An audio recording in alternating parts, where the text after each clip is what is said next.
Bah, écoutez, c'est une véritable guerre des roses. Il y a beaucoup d'implications économiques, hein. D'abord, vous en avez parlé, c'est les contrats gouvernementaux majeurs, hein, parce que Donald Trump a menacé de résilier les contrats fédéraux. Vous n'avez pas seulement la NASA, vous avez SpaceX, vous avez d'autres contrats qui sont en cours entre le gouvernement américain et puis l'environnement Tesla et Elon Musk. Après, vous savez qu'il y a des subventions et des incitations fiscales qui sont très importantes. Et si vous n'avez pas pour les véhicules électriques aux États-Unis, et donc Tesla, des subventions, eh bien, on pourrait voir la compétitivité de Tesla être plombée face à d'autres acteurs, et notamment des acteurs chinois. Et puis, évidemment, on a la question de l'impact boursier. Vous l'avez dit, hier, Tesla est passé sous la barre des 1000 milliards de dollars.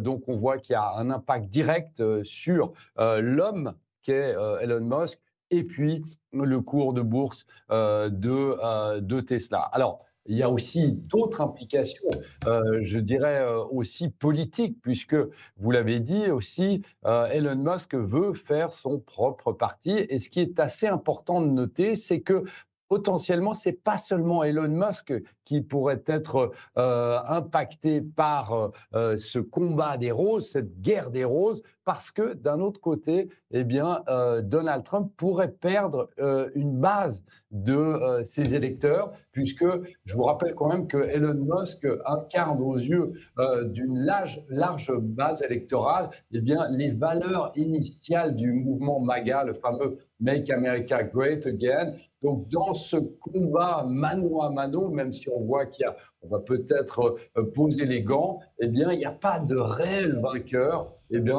et ça pourrait avoir des conséquences assez graves pour Donald Trump Oui, et évidemment pour Elon Musk. parce que John, vous dites en gros, il pourrait y avoir des républicains traditionnels qui rejoignent Elon Musk, parce que le sujet derrière, en fait, c'est le budget, c'est la politique économique de Donald Trump qu'il critique, et notamment cette dette qui va s'aggraver, ces déficits budgétaires qui vont être de plus en plus importants. Donc le fond, il est quand même budgétaire, en fait.